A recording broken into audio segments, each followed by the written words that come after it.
subscribe now and press the bell icon. Never miss an update.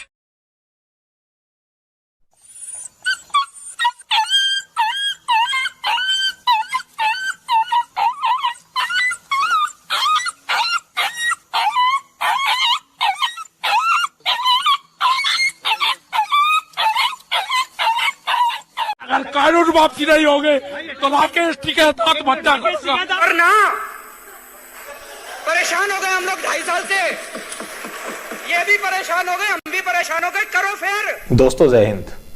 किसान आंदोलन जो कि था ही नहीं, एक्चुअल मकसद उसका था 26 जनवरी जो कि पूरा हुआ। अब वो जाट आंदोलन में बदल चुका है। इसके पीछे जिम्मेवार कौन? केंद्र सरकार, विपक्ष, ये मीडिया या राकेश टिकैत या ये फिर सारे? इसके बारे में जानते हैं आज। अब बात है राकेश टिकैत की। अगर राकेश टिकैत किसान है तो गांव से बिलोंग करने वाला हर इंसान किसान है। एवरेज सबके पास जमीनें होती हैं, कुछ लोग होते होंगे जिनके पास नहीं होती होंगी। जिस राकेश टिकैत की बात हो रही है, इसके पास टोटल प्रॉपर्टी है 426 करोड़ रुपए। क्या कोई किसान किसानी करके 426 करोड़ रुपए इकट्ठा कर सकता है?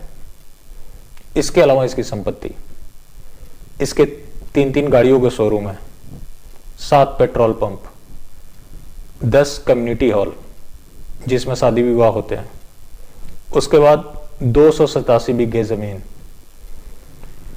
अब ये इतना क्यों प्रासंगिक हो गया है? विपक्ष को यह लगता है कि इसके सहारे वो यूपी की राजनीति कर लेंगे। जब ये खुद अमरोहा से चुनाव लड़ा तो इसकी जमानत जब्त हो गई थी, मात्र 9000 वोट मिले थे। अब सवाल है कि जो ये इतना बड़ा मूवमेंट खड़ा हुआ, इसको क्या शुरुआत में रोका जा सकता था? बिल्कुल रोका जा सकता था। आज जो केंद्र सरकार हरकत में आई है, जब वो लगातार बात कर रही थी तो क्या उसे पता नहीं लग गया था कि किसान है ही नहीं? अगर हैं भी तो इन्हें कृषि बिल से कोई लेना देना नहीं है, क्योंकि ना उन्हें सरकार की सुननी थी, ना किसी कमेटी की सुननी थी, ना सुप्रीम कोर्ट की सुननी थी। फिर उनका मकसद क्या था? मकसद वही था जो 26 जनवरी को हुआ। उसके बाद राकेश टिकैत ने भी तो कहा कि जब इतना हुड़दंग हुआ तो पुलिस ने गोली क्यों नहीं चलाई। उनका मकसद तो यही था कि पुलिस उनके ऊपर गोली चलाती, फिर विपक्ष विधवा विलाप करता, आर्टिकल्स लिखे जाते, तो इसको शुरुआत में क्यों नहीं रोका गया? अब बात है मीडिया की।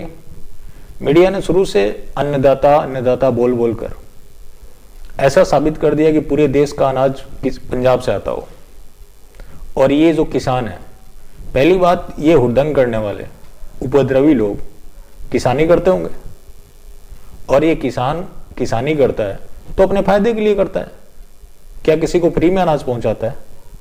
पैसे लेता है, सरकार उसको सब्सिडी देती है। सबसे बड़ा तो इस देश में करदाता है। सरकार की कोई स्कीम आप बताएं जो किसी गरीब को अमीर बनाती हो? ऐसा तो कोई नहीं है। सरकार ऐसा तो नहीं है कि बेरोजगार लोगों को पैसे देती हो, लेकिन किसानों को तो सब्सिडी मिलती है। अब इन लोगों ने जो हाईजैक करके रखा था, ये पूरा मॉड्यूल क्या था? शाहीन बाग का। अगर देखें तो इस देश में अराजकता की शुरुआत वहीं से शुरू हुई। उस समय यह था कि नागरिकता चली जाएगी। नागरिकता तो किसी की नहीं गई, बहुत लोगों के रोजगार चले गए, बहुत लोगों की जानें चली गई। और वहां भी एक ड्रामा था, संविधान की प्रतियां लेके घूम रहे थे। क्या वो संविधान आपको अलाउ करता है कि आप रास्ता घेर कर बैठे? आपको अपनी मांग रखनी है, प्रोटेस्ट करनी है, तो उसके लिए निर्धारित जगह बनाए गए, वहां आप कर सकते थे। यही हो रहा है इस आंदोलन में भी। और इनकी पूरी स्ट्रेटजी को आप देखें, सारे बॉर्डर को घेर के बैठे हुए हैं। इनका मकसद क्या है? कैसे भी करके इस देश को अस्थिर बनाना है। इनका किसी बिल से कोई लेना देना था ही नहीं। सरकार को तो उसी समय चाहिए था इन्हें रोकना। क्या सरकार के पास इनपुट्स नहीं थे? ये जो है दीप सिद्धू, वो क्या बोल रहा है कि मेरा मुंह ना खुलवाए, अगर मैंने मुंह खोला तो बहुत लोग बेनकाब हो जाएंगे। उसके पास कौन से राज हैं ऐसे? हम शुरू से सवाल उठाते आ रहे थे कि भाई ये पूरी तरह से एक खालिस्तानी मूवमेंट है, इसका फार्म बिल से कोई लेना देना नहीं है। ये राकेश टिकैत, इसी ने जब ये बिल पास हुआ तो इसका समर्थन किया। अब ये विधवा बिल आप कर रहा है। पहले ये क्या बोल रहा था आपने भी सुना होगा, दोबारा सुन ले। दिल्ली खबरदार, जो ट्रैक्टर को रोका उसका इलाज भर देगा, जो ट्रैक्टर को रोकेगा उसके बक्कल तार दिए जाएंगे। ट्रैक्टर को रोका किसी ने? कौन रोकेगा ट्रैक्टर को? कोई रोका ट्रैक्टर रोकेगा? कर रहे आप बकवास लग रहे। जब पुलिस पहुंची तब इसकी देखिए वर्जन।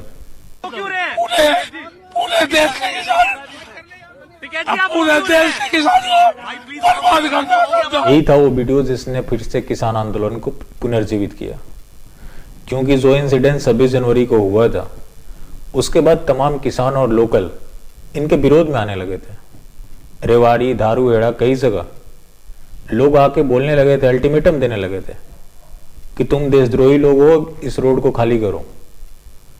लेकिन इस वीडियो को आज तक और एबीपी ने दिखा कर इस तरह से कर दिया कि उसे पूरी तरह से सिंपैथी मिल गई। और यही मीडिया है आज तक वाले जो हाथरस में जाके घूंघट सही कर रहे थे, लोगों को ट्रेनिंग दे रहे थे कैसे बोलना है। जब ये पूरा देश सुशांत सिंह राजपूत के साथ खड़ा था तो ये जस्टिस फॉर रिया के लिए काम कर रहे थे। इनका मकसद ही अराजकता फैलाना ताकि इनको टीआरपी मिलती रहे। जब इन्होंने विरोध बढ़ता हुआ देखा तो राजदीप सरदेसाई की सैलरी कट कर दी। उससे नाराज होकर राजदीप सरदेसाई भी इंडिया टुडे छोड़ने वाला है, जैसा कि खबर आ रही है। इसके अलावा राजदीप सरदेसाई, शशि थरूर समेत 8 लोगों के खिलाफ नोएडा मामला दर्ज हो चुका है कि इन लोगों ने सोशल मीडिया के जरिए लोगों को उकसाया है। उसको लेकर भी अब तमाम प्रतिक्रियाएं आनी शुरू हो गई कि ये मीडिया की आज़ादी पर हमला है। एडिटर गिल्ड ऑफ इंडिया जो अर्णव गोस्वामी के लिए खड़ा नहीं हुआ लेकिन राजदीप सरदेसाई के साथ खड़ा है। जिस राजदीप सरदेसाई के ट्वीट और बयान की वजह से भीड़ ने दंगा किया वो उसके लिए कोई मायने नहीं रखता, लेकिन उसने झूठ फैला दिया और चूंकि पत्रकार है तो उसके खिलाफ कोई कार्रवाई नहीं होनी चाहिए, जैसा कि एडिटर गिल्ड ऑफ इंडिया का मानना है। अब बात आती है केंद्र सरकार की, जिसकी निष्क्रियता ने पूरे देश को शर्मसार करके रख दिया है। ये शुरू से ये सोचते रहे कि ये लोग बेनकाब हो जाएंगे, तो ये कभी बेनकाब होने वाले लोग हैं नहीं। इन्होंने अफजल को आतंकवादी नहीं माना, आतंकवादी को आतंकवादी नहीं माना, पत्थरबाजों को भटका हुआ नौजवान का। क्या वो इस सच्चाई को मान लेंगे? जब 26 जनवरी को खालिस्तान का झंडा फहराया गया किसी की कोई प्रतिक्रिया नहीं आई। अब राहुल गांधी, प्रियंका गांधी सारे एक्टिव हैं। उदित राज उनका प्रवक्ता है, उसने ट्वीट किया कि टिकैत साहब पुलिस के बीच घिरे हुए हैं, अब जहां भी वो जल्द से जल्द पहुंचे। इस तरह से गैर जिम्मेदाराना ये लोग रवैया अपना रहे हैं। इनको क्या लगता है कि ये टिकैत के सहारे यूपी फतह कर लेंगे? जो कि मैंने आपको पहले बता दिया कि टिकैत खुद जब चुनाव लड़ा था तो उसका क्या असर हुआ था। अब बाकी इसमें देखने वाली बात होगी कि केंद्र सरकार इस मामले से कैसे निपटती है, क्योंकि ये मामला बहुत बड़ा होते जा रहा है। आज भी गाजीपुर बॉर्डर पे एक पुलिस वालों के ऊपर तलवार से हमला हुआ है। इसके अलावा ग्रामीणों और जो भी तथाकथित किसान नेता हैं उनके बीच ठन गई है।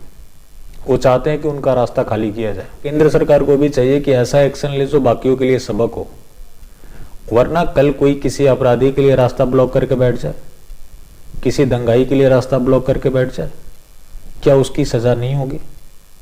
ये राकेश टिकैत, इसने को कल थप्पड़ मारा,